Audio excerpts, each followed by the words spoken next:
You know that feeling when it's 2 a.m. and your brain just won't stop. Like there's a little machine inside your head, just spinning and spinning, replaying conversations from 3 years ago, worrying about things that haven't even happened yet, calculating every possible way tomorrow could go wrong.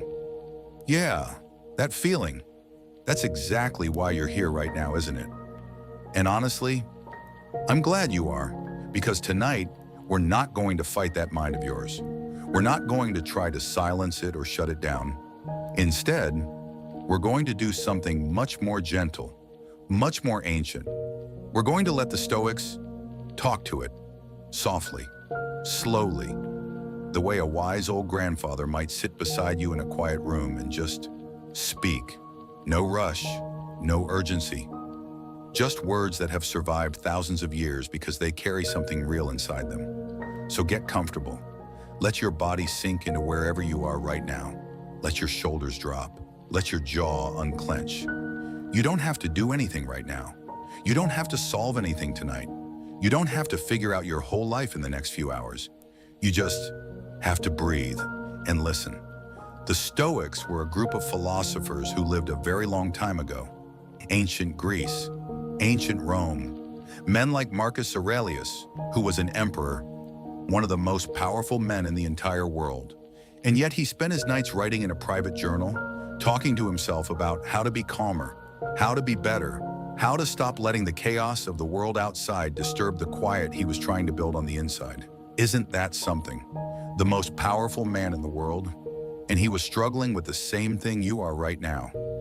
Then there was Epictetus, and Epictetus is someone I want you to really sit with tonight, because his story is extraordinary.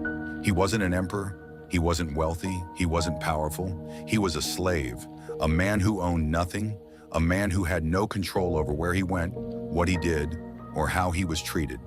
And yet, he became one of the most peaceful, most grounded, most deeply wise human beings who ever lived. How? How does a man with nothing find everything? He found it by understanding one single idea. One idea so simple it almost sounds too easy. But when you really let it sink in, when you really feel it in your bones, it changes everything. The idea is this: there are things in this life that are up to you, and there are things in this life that are not up to you. And the entire secret to a quiet mind is knowing the difference. Let that sit for a moment. Think about what your mind does when it overthinks. It takes something that is not in your control, and it treats it like it is. It spins and spins around a problem, trying to solve it, trying to predict it, trying to prevent it, even when there is nothing you can actually do. Your mind is working so hard, it's exhausting itself. And for what? For a problem that either hasn't happened yet or that you genuinely cannot change. Epictetus would sit beside you right now and say very gently, let it go. Not because it doesn't matter, but because holding it is hurting you, and releasing it is the only sane thing to do. What is up to you, he would say, is how you think, how you respond, what you choose to focus on, what you choose to let in. That small circle of things, that is yours. That is where your energy belongs. Everything outside that circle, you can acknowledge it, you can feel it, you can even grieve it, but you cannot carry it. It's too heavy, and you were never meant to. So tonight, as you listen to these words, I want you to imagine yourself slowly setting down a very heavy bag. You've been carrying it for a long time, maybe years. It's full of worries about what people think of you. Worries about the future, regrets about the past, fears about things you can't control.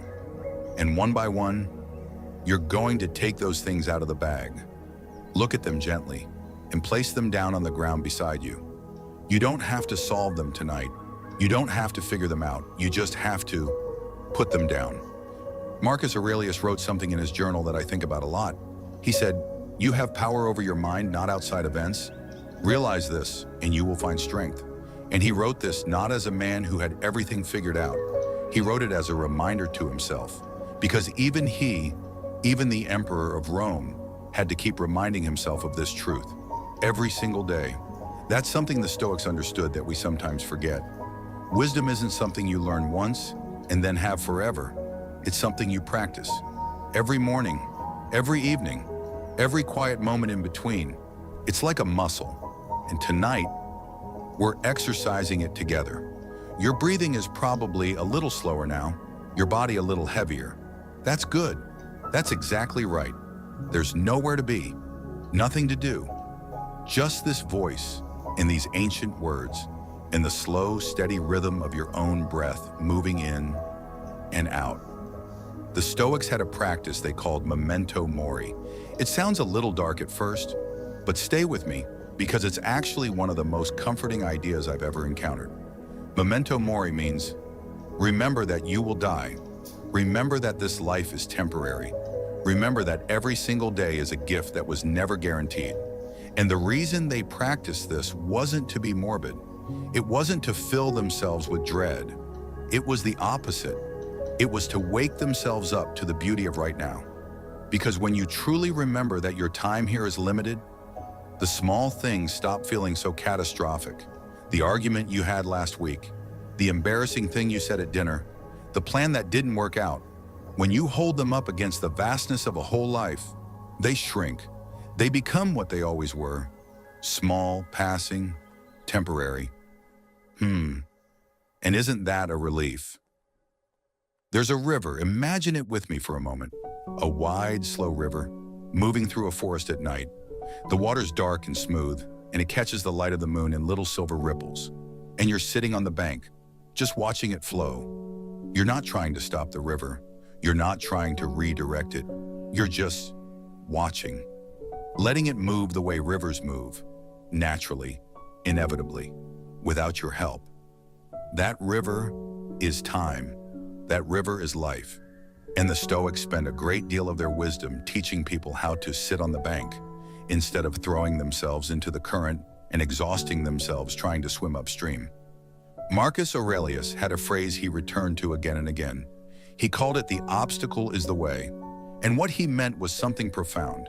He meant that the very thing you are resisting right now, the very thing that feels like it's blocking your path, is actually the path. The difficulty is not in the way of your growth. The difficulty is the growth. Think about that for a second. Every hard thing you've ever been through, every sleepless night, every moment of uncertainty, every time you felt lost or afraid or overwhelmed, you came through it. Maybe not perfectly, maybe not gracefully, but you came through. And something in you is different now because of it. Something in you is stronger, or softer, or wiser, or more compassionate. The obstacle became the way. It always does. And this is why the Stoics didn't spend their energy trying to avoid difficulty. They spent their energy building the kind of inner character that could meet difficulty with steadiness, with grace, with what they called equanimity. That beautiful word, equanimity. It means a kind of calm that doesn't depend on everything going right. A peace that lives inside you regardless of what's happening outside. Imagine having that. Imagine waking up in the morning and not needing the day to go perfectly in order to feel okay. Imagine being able to hold uncertainty without it swallowing you whole. That's what the Stoics were building. Not a life without problems, but a self that could face problems without falling apart. And the beautiful thing is, you already have the seeds of this inside you. You do. The fact that you're here, listening, searching for something quieter and wiser, that's the seed. That's the beginning.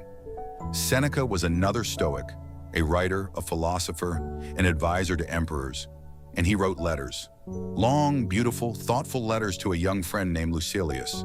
And in those letters, he talked about time, about how we waste it, about how we let it slip through our fingers while we're busy worrying about things that don't matter. He wrote, "It is not that we have a short time to live, but that we waste a great deal of it. Life is long enough, and a sufficiently generous amount has been given to us for the highest achievements if it were all well invested." Life is long enough. Isn't that a strange and wonderful thing to hear? In a world that's always telling you to hurry up, to do more, to be more, to achieve more. Here is this ancient man, writing by candlelight 2,000 years ago, telling you, you have enough time. You have always had enough time. The question is just what you do with the quiet moments. And right now, in this quiet moment, you are doing exactly the right thing. You are resting. You are letting your nervous system settle. You are giving your overworked mind a chance to breathe. This is not wasted time. This is the most important kind of time there is. The Stoics also talked a great deal about what they called the present moment. And I know, you've heard that phrase 1,000 times. Be present, live in the now. It can start to sound like a bumper sticker after a while. But the way the Stoics understood it was different, deeper, more specific. Marcus Aurelius wrote, "Confine yourself to the present," just those 4 words. Confine yourself to the present, because the past is gone. You cannot change it, and the future hasn't arrived. You cannot control it. The only place where life is actually happening is right here, right now. This breath, this moment, this quiet. And your overthinking mind, it almost never lives in the present, does it? It lives in the past, replaying and regretting. Or it lives in the future, predicting and fearing. It's almost never just here, just resting in the simple fact of right now. So let's practice that together, just for a moment. Just notice where you are, the weight of your body, the temperature of the air, the sound of this voice, the slow, easy rhythm of your breathing. You're not in the past right now. You're not in the future. You're just here. And here is safe. Here is enough. Here's all there is. There you go. The Stoics had another practice called negative visualization. And again, it sounds a little strange at first, but it's actually deeply soothing once you understand it. The practice is this. You gently imagine losing the things you love. Not in a fearful way, not in an anxious way, but in a soft, contemplative way. You imagine your home being gone, your health being different, the people you love not being there. And then you open your eyes and you look at what you actually have, and something shifts. Gratitude, real gratitude, not the kind you perform, the kind you feel in your chest, the kind that makes ordinary things feel extraordinary. A warm bed, a glass of water, the sound of rain, the fact that you are breathing, the fact that you are here. Seneca wrote, "He is a wise man who does not grieve for the things which he has not, but rejoices for those which he has." And that rejoicing, that quiet, deep appreciation for what is already here, is one of the most powerful antidotes to an overthinking mind that has ever been discovered. Because overthinking is often, at its root, a kind of scarcity thinking, a fear that things aren't enough, that you aren't enough, that something is missing. And negative visualization gently, lovingly shows you nothing is missing. Everything you need is already here. Let your eyes grow heavy now. Let the thoughts that are still floating around in your mind begin to slow down. They don't need to be solved tonight. They'll still be there tomorrow if they're important. But right now, they can rest. You can rest. Are you still with me? Good, I'm glad. Let's talk about something that I think sits at the very heart of why overthinkers suffer so much. And it's this. We care enormously about what other people think of us. We replay conversations. We rewrite things we said. We imagine how we came across. We worry about being judged, being misunderstood, being not enough in someone else's eyes. And it is exhausting. It is one of the most exhausting things a human being can do. Marcus Aurelius had something to say about this. Of course he did. He wrote, "I have often wondered how it is that every man loves himself more than all the rest of men, but yet sets less value on his own opinion of himself than on the opinion of others." Read that again slowly. Every man loves himself more than all the rest of men, but sets less value on his own opinion of himself than on the opinion of others. Isn't that strange? Isn't that painfully, beautifully true? We care so much about ourselves. We want to be okay. We want to be safe. We want to be loved. And yet we hand the power to decide whether we are okay, safe, and loved to other people. People who are busy worrying about their own lives. People who are probably not thinking about us nearly as much as we think they are. People who have their own fears and insecurities and sleepless nights. The Stoics called this living according to nature. And what they meant was living in alignment with your own reason, your own values, your own inner compass. Not the compass of the crowd, not the compass of social approval. Your own. Epictetus said, "Never depend on the admiration of others. There is no strength in it. Personal merit cannot be derived from an external source." And what he meant was, if your sense of worth comes from outside you, it will always be fragile. It will always be at the mercy of things you cannot control. But if your sense of worth comes from inside you, from your own choices, your own integrity, your own quiet commitment to being good, then nothing can take it from you.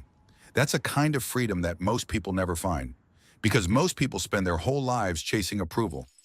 And approval is like trying to fill a bucket with a hole in it.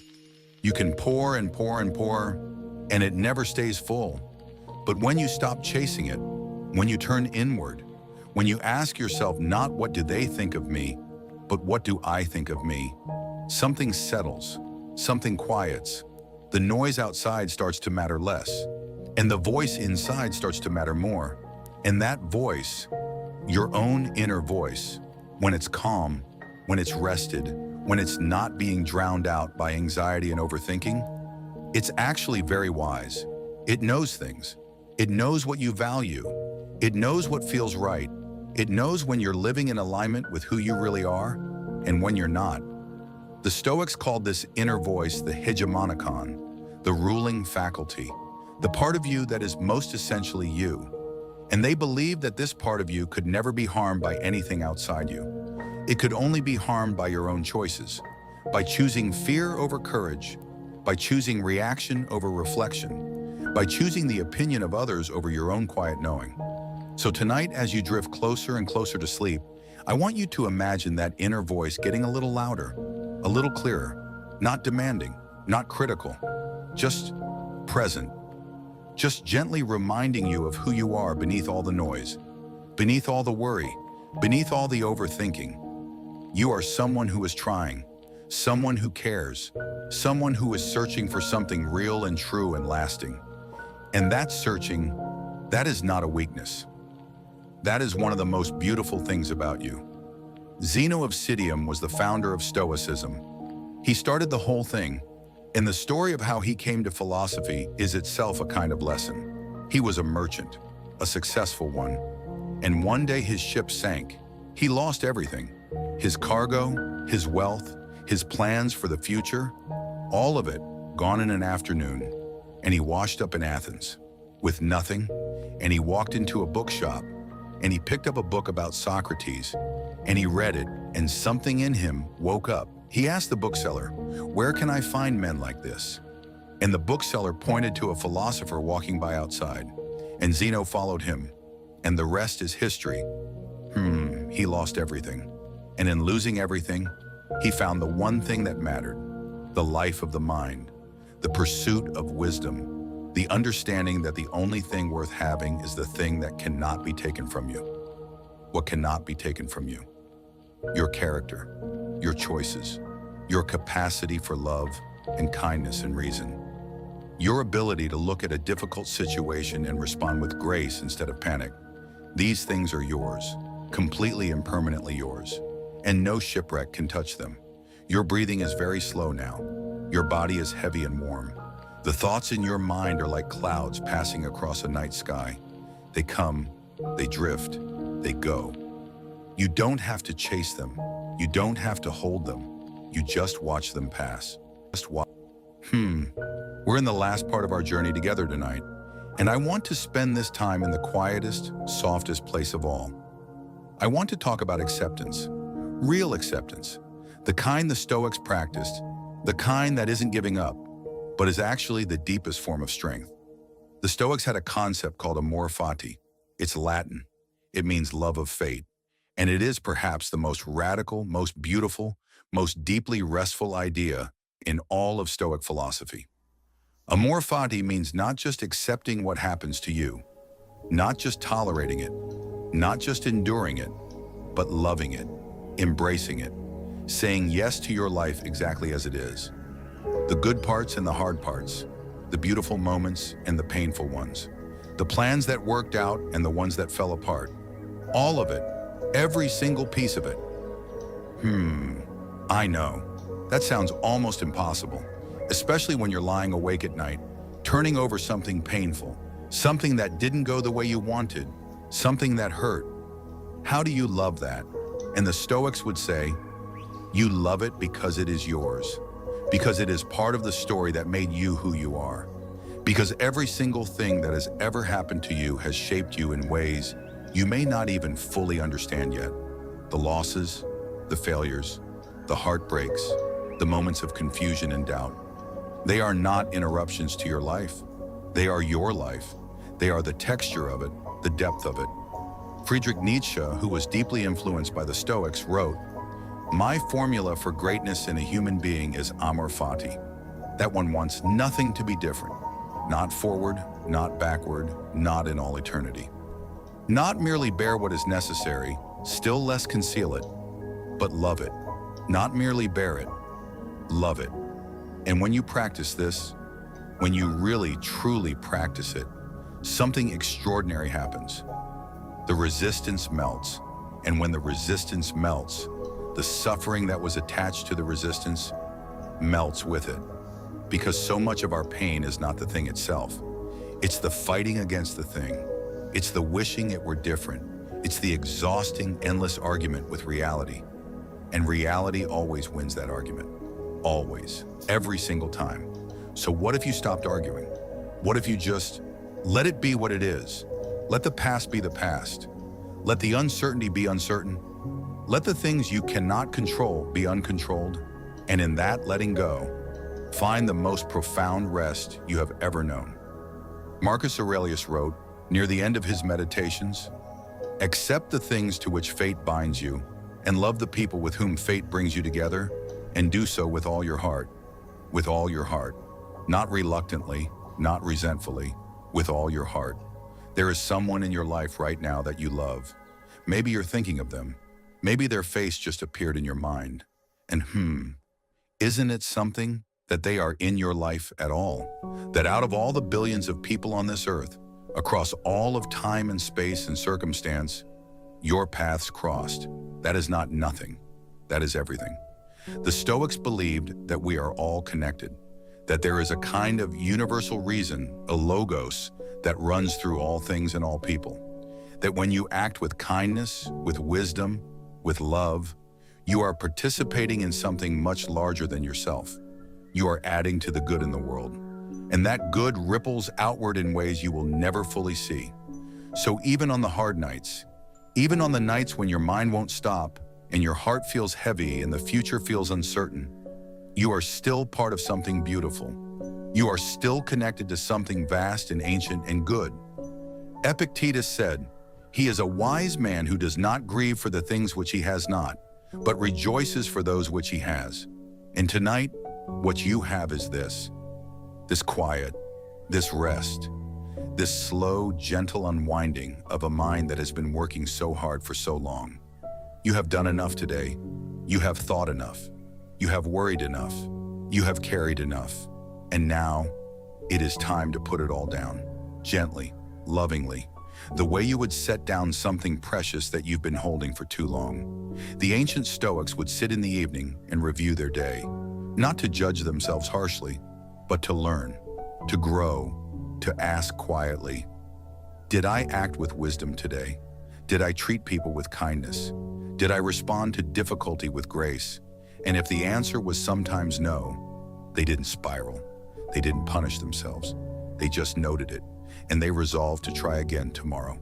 Tomorrow. There will be a tomorrow, and in that tomorrow, you will have another chance, another opportunity to practice patience, to practice presence, to practice the quiet art of letting go. But that is tomorrow. And right now, there is only this. The river is still flowing, slow and dark and silver in the moonlight. And you are still sitting on the bank, watching, not fighting, not swimming, just watching. And the water carries everything downstream, the worries, the regrets, the the fears, the what-ifs and the should-haves, and the what will happens. All of it moving gently downstream, away from you, into the dark. And what's left is just you, quiet, still, breathing. Marcus Aurelius wrote his very last entry in his Meditations, and then he closed the book, and he slept. And the wisdom he had gathered over a lifetime of practice, it didn't disappear when he closed his eyes. It lived in him. It had become him. And that is what wisdom does when you sit with it long enough. When you let it in slowly, the way water finds its way into stone, it becomes part of you. And tonight, these words have been finding their way into you, slowly, gently, without force. The idea that you cannot control everything, and that is okay. The idea that the present moment is safe, and that is enough. The idea that your worth does not depend on anyone else's opinion, and that is freedom. The idea that everything that has happened to you is part of your story, and that story is worth loving. Let your eyes close all the way now if they haven't already. Let your body be completely heavy. Let your mind be completely soft. There is nothing left to figure out tonight, nothing left to solve, nothing left to carry. You are safe. You are enough. You are exactly where you are supposed to be. The Stoics would say good night to you like this. They would say, you have lived this day. You have breathed and thought and felt and tried. That is enough. That has always been enough. Now rest. Let the logos carry what you cannot. Let the night do what the night does best. And tomorrow when the light comes back, you will rise. A little quieter, a little wiser, a little more at peace with the beautiful, imperfect, unrepeatable life that is yours. Life that is yours. You're still here, still awake, still listening. And you know what? That's okay. That's more than okay. Some nights are just like this. Some nights the mind has a little more to say before it finally agrees to be quiet. And on those nights, the best thing you can do is stop fighting it. Stop trying to force sleep like it's something you can grab with both hands. Just let the night be what it is. Let yourself be where you are and keep listening, because I'm still here too, and we still have somewhere to go together. Tonight I want to talk about something the Stoics understood better than almost anyone, something that sits right at the center of why overthinkers suffer so much. And that thing is the stories we tell ourselves, the invisible scripts running in the background of our minds, coloring every experience, every interaction, every quiet moment alone. Marcus Aurelius wrote, "Your soul takes on the color of your thoughts." Let that land, because what he was saying is something almost shockingly modern. The mind is not a passive receiver of reality. It is an active creator of it. The story you tell about what's happening to you is, in a very real sense, what's happening to you. Think about that. Two people can go through the exact same experience, the same loss, the same failure, the same rejection, and one of them will be destroyed by it and the other will grow from it. Not because their circumstances were different, but because their stories were different. The meaning they assigned to what happened was different. And the Stoics said, you get to choose the meaning. That is always, always up to you.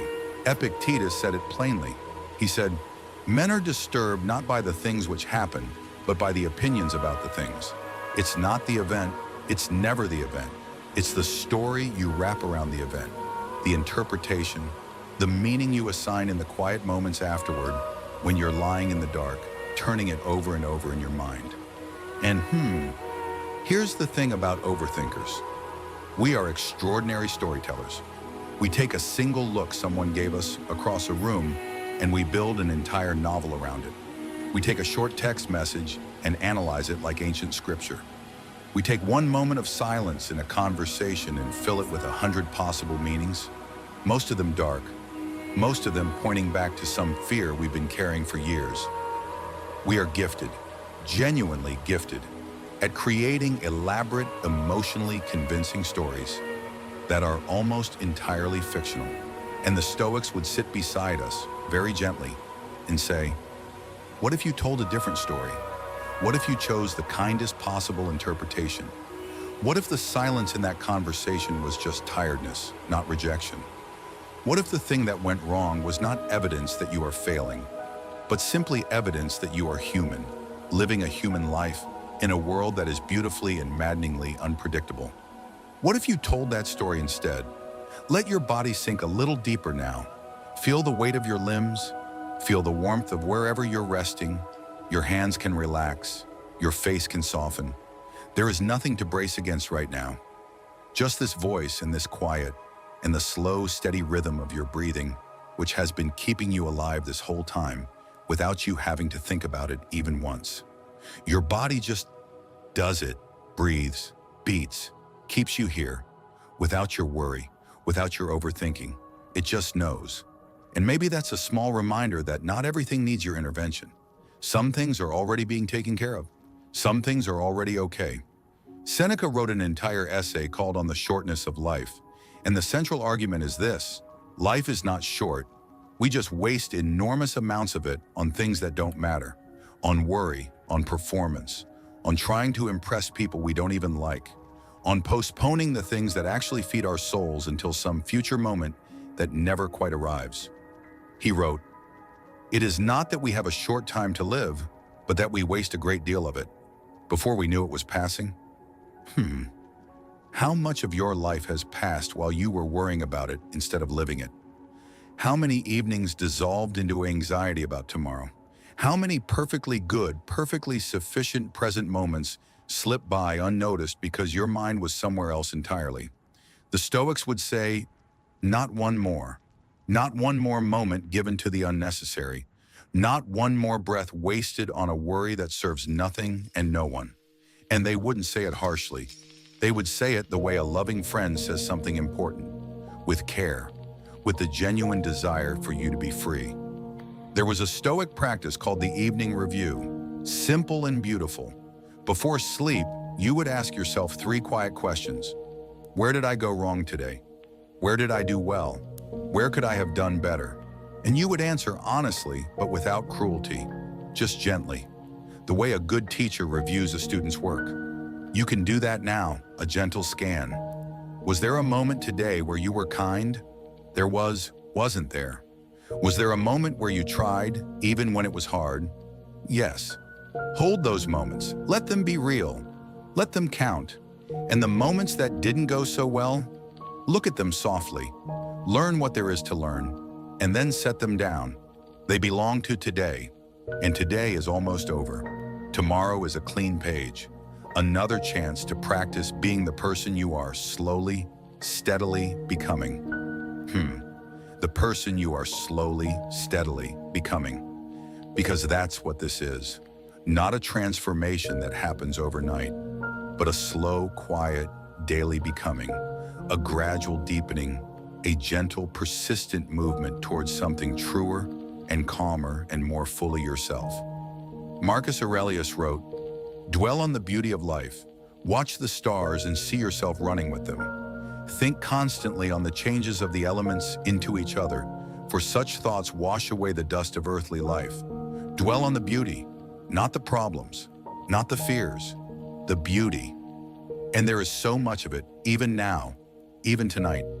The fact that you are breathing, the fact that somewhere outside, the stars are running their ancient, magnificent courses across the sky. The fact that trees are growing in the dark, silently without effort, reaching toward a sun they won't see for hours. All of this is happening right now, and you are part of all of it, woven into it. The same atoms that make up the stars make up you. You are not separate from the universe. You are an expression of it, a temporary, precious, unrepeatable expression of something vast and ancient and alive. And that means you matter. Not because of what you've achieved, not because your plans worked out. You matter because you are here, because you exist, because you are a thinking, feeling, choosing human being, and nothing can take that from you. So as this long, quiet night moves toward its end, as your breathing grows slower and your thoughts grow softer, I want to leave you with this. You are going to be okay, not because everything will go perfectly, but because you have something inside you that is stronger than all of that. A capacity for wisdom, a capacity for love, a capacity for beginning again every single morning with a little more grace than the day before. Sleep now. Let the night hold you. Let the silence do its work. Tomorrow the world will ask things of you again, but that is tomorrow. Tonight there is only this, only now, only the slow, deep, healing quiet of a mind that has finally, gently, gratefully let go. Good night. Sleep deeply. Dream softly. And when the morning comes, begin again.